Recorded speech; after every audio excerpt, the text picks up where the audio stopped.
Bismillahirrahmanirrahim. Assalamualaikum warahmatullahi wabarakatuh. Kami dari kelompok 1 akan mempresentasikan mengenai hakikat profesi.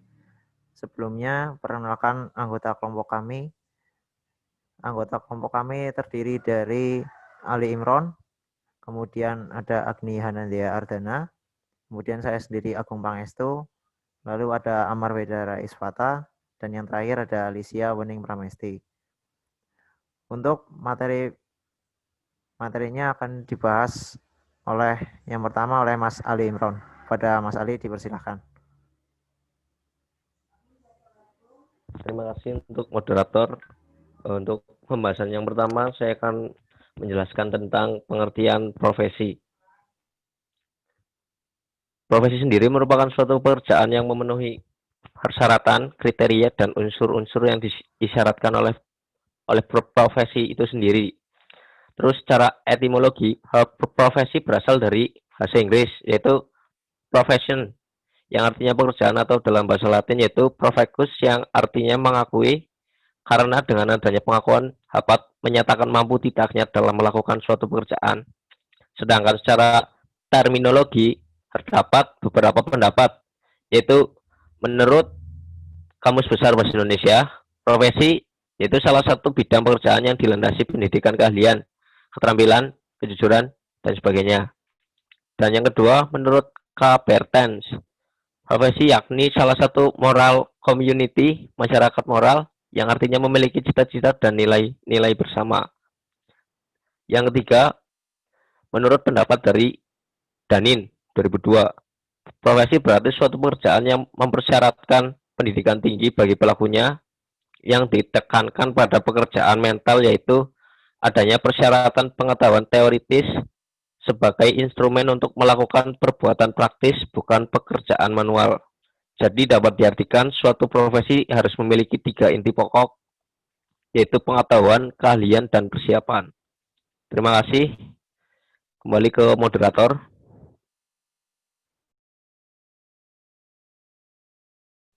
Untuk pembahasan selanjutnya akan dijelaskan oleh Mas Agni.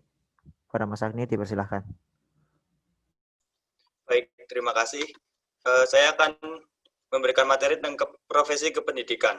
Profesi kependidikan adalah suatu tenaga kependidikan yang memiliki peranan penting dalam menunjang penyelenggaraan pendidikan, yang meliputi tenaga pendidik dan tenaga kependidikan yang dalam mekanisme kerjanya dikuasai oleh kode etik. Di dalam UU nomor 20 tahun 2003 pasal 39 ayat 2 tentang Sidiknas disebut bahwa pendidik merupakan tenaga profesional yang bertugas merencanakan dan melaksanakan proses pembelajaran, menilai hasil pembelajaran, melakukan pembimbingan dan pelatihan, melakukan penelitian dan pengabdian kepada masyarakat, terutama bagi pendidik pada perguruan tinggi.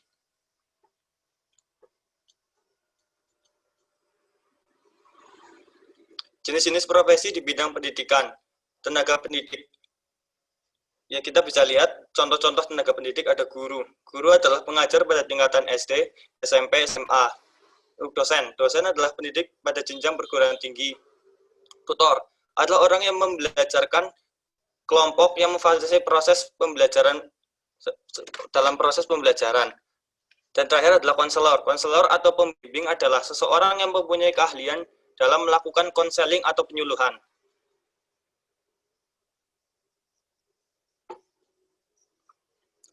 Tenaga kependidikan. Tenaga kependidikan adalah anggota masyarakat yang mengabdikan diri pada diri dan diangkat untuk menunjang penyelenggaraan pendidikan. Tenaga pendidikan bertugas melaksanakan administrasi, pengolahan, pengembangan, pengawasan, dan pelayanan teknis untuk menunjang proses pendidikan pada satuan pendidikan. Ya, contoh-contoh tenaga kependidikan yaitu kepala sekolah, rektor, tata usaha, dan pustakawan. Sekian dari saya kembalikan ke moderator.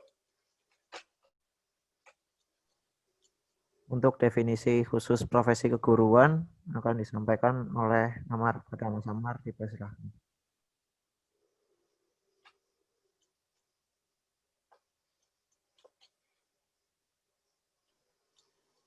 Baik, terima kasih Pak Moderator. saya akan menjelaskan definisi khusus profesi keguruan adalah sebagai berikut. Yang pertama, jabatan yang melibatkan kegiatan intelektual. Jelas sekali bahwa jabatan guru memenuhi kriteria ini. Karena mengajar melibatkan upaya-upaya yang sangat didominasi kegiatan intelektual. Bahwa kegiatan-kegiatan yang dilakukan anggota profesional ini adalah dasar bagi persiapan semua kegiatan profesional lainnya. Oleh sebab itu, mengajar sering kali disebut sebagai ibu dari segala profesi. Yang kedua, jabatan yang menggeluti suatu batang tubuh ilmu yang khusus. Semua jabatan mempunyai monopoli pengetahuan yang memisahkan anggota mereka dengan awam dan memungkinkan mereka mengadakan pengawasan tentang jabatannya. Anggota-anggota suatu profesi menguasai bidang ilmu yang membangun keahlian mereka dan melindungi masyarakat dari penyalahgunaan amatiran yang tidak terdidik dan kelompok tertentu yang ingin mencari keuntungan. Terdapat beberapa pendapat tentang apakah kriteria ini dapat terpenuhi. Mereka yang bergerak dalam dunia pendidikan menyatakan bahwa mengajar telah mengembangkan secara jelas bidang khusus yang sangat penting dalam mempersiapkan guru yang berwenang. Dan sebagian mengatakan mengajar belum memiliki batang tubuh yang khusus. Yang ketiga, jabatan yang memerlukan persiapan profesional yang lama. Persiapan profesional yang cukup lama perlu mendidik guru yang berwenang. Konsep ini menjelaskan bahwa keharusan memenuhi kurikulum perguruan tinggi yang terdiri dari pendidikan umum, profesional, dan khusus. Sekurang-kurangnya 4 tahun bagi guru pemula. Yang keempat, jabatan yang memerlukan latihan dalam jabatan yang bersinambungan. Jabatan guru cenderung menunjukkan bukti yang kuat sebagai jabatan profesional. Sebab hampir tiap tahun guru melakukan berbagai kegiatan latihan profesional, baik yang mendapatkan penghargaan kredit maupun tanpa kredit. Malahan, pada saat sekarang bermacam-macam pendidikan profesional tambahan diikuti guru-guru dalam menyertakan dirinya dan kualifikasi yang telah diterpakan. Yang kelima, jabatan yang menjanjikan karir hidup dan keanggotaan yang permanen. Di luar negeri, barangkali syarat jabatan guru sebagai karir permanen merupakan titik yang paling lemah dalam menuntut bahwa mengajar adalah jabatan profesional. Banyak guru baru yang hanya bertahan selama 1 atau 2 tahun saja pada profesi pengajar. Setelah itu, mereka pindah kerja ke bidang lain yang lebih menjanjikan bayaran yang lebih tinggi. Untunglah, di Indonesia kelihatannya tidak begitu banyak guru yang berpindah ke bidang lain. Walaupun bukan berarti pula bahwa jabatan guru di Indonesia mempunyai pendapatan yang tinggi. Alasannya mungkin karena lapangan kerja dan sistem pindah jabatan yang agak sulit. Dengan demikian, kriteria ini dapat dipenuhi oleh jabatan guru di Indonesia. Yang keenam, jabatan yang menentukan bakunya sendiri. Karena jabatan guru menyangkut hajat orang banyak, maka baku untuk jabatan guru ini sering tidak diciptakan oleh anggota profesi sendiri, terutama di negara kita. Baku jabatan guru masih sangat banyak diatur oleh pihak pemerintah atau pihak lain yang menggunakan tenaga guru tersebut seperti yayasan pendidikan swasta. Yang ketujuh, jabatan yang lebih mementingkan layanan di atas keuntungan pribadi. Jabatan mengajar adalah jabatan yang mempunyai nilai sosial yang tinggi, tidak perlu diragukan lagi. Guru yang baik akan sangat berperan dalam mempengaruhi kehidupan yang lebih baik dari warga negara masa depan. Dan yang terakhir, ke-8 adalah jabatan yang mempunyai organisasi profesional yang kuat dan terjalin. Semua profesi yang dikenal mempunyai organisasi profesional yang kuat untuk dapat mewadahi tujuan bersama dan melindungi anggotanya. Dalam beberapa hal, jabatan guru telah memenuhi kriteria ini dan dalam hal lain belum dapat dicapai. Di Indonesia telah ada Persatuan Guru Republik Indonesia atau yang kita kenal sebagai PGRI yang merupakan wadah seluruh guru mulai dari guru taman kanak-kanak sampai guru sekolah lanjutan atas. Dan ada pula Ikatan Sarjana Pendidikan Indonesia atau yang kita ketahui sebagai ISPI yang mewadahi seluruh sarjana pendidikan. Sekian dari saya, terima kasih. Baik, untuk materi selanjutnya akan disampaikan oleh Alicia. Pada Alicia dipersilahkan. Assalamualaikum warahmatullahi wabarakatuh. Saya Alicia Wening Pramesti akan menjelaskan tentang lembaga pendidikan. Lembaga pendidikan atau sekolah merupakan lembaga grassroots dalam struktur penyelenggaraan pendidikan atau sistem pendidikan. Secara yuridis, lembaga pendidikan berfungsi untuk memberikan pengetahuan dan mengembangkan kecerdasan berpikir. Secara praktis, lembaga pendidikan berperan untuk penyelenggaraan pembelajaran, pendidikan, memperbaiki tingkah laku, dan menjadi media bermasyarakat atau berperilaku sosial. Dengan demikian, lembaga pendidikan memiliki peran vital dalam membangun sumber daya manusia yang dibutuhkan oleh bangsa dan negara, yaitu sumber daya manusia yang berkualitas dan memiliki daya saing serta memiliki karakter. Contoh lembaga pendidikan.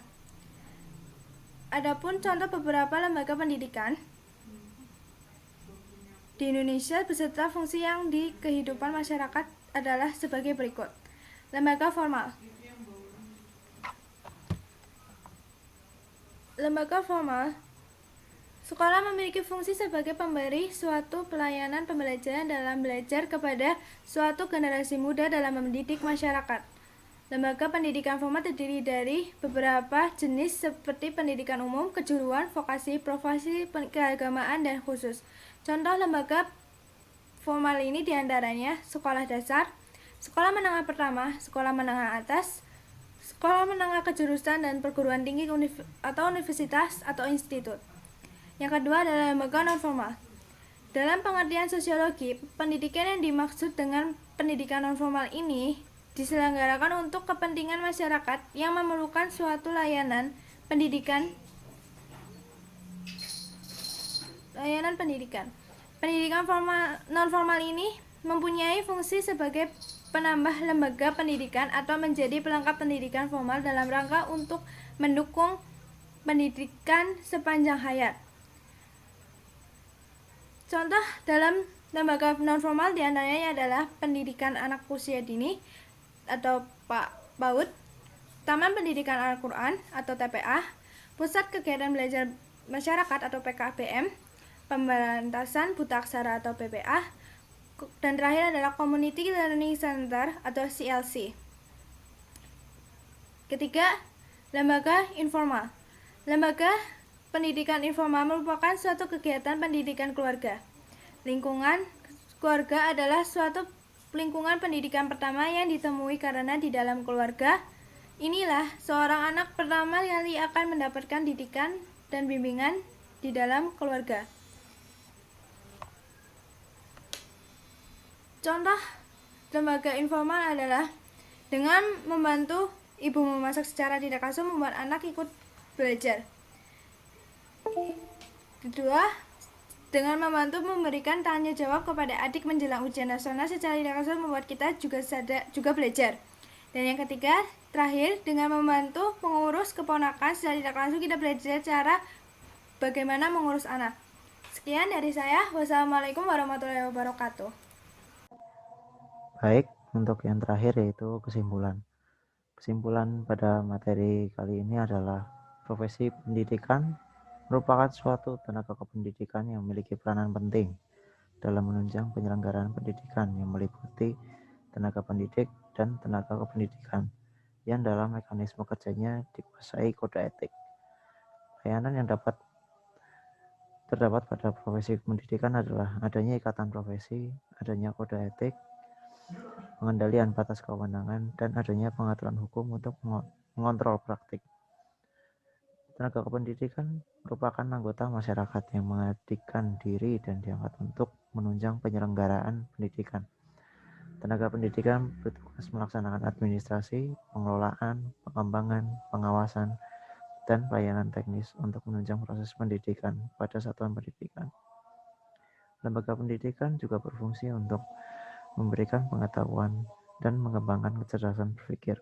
Secara praktis, lembaga pendidikan berperan untuk penyelenggaraan pembelajaran pendidikan, memperbaiki tingkah laku, dan menjadi media bermasyarakat atau berperilaku sosial.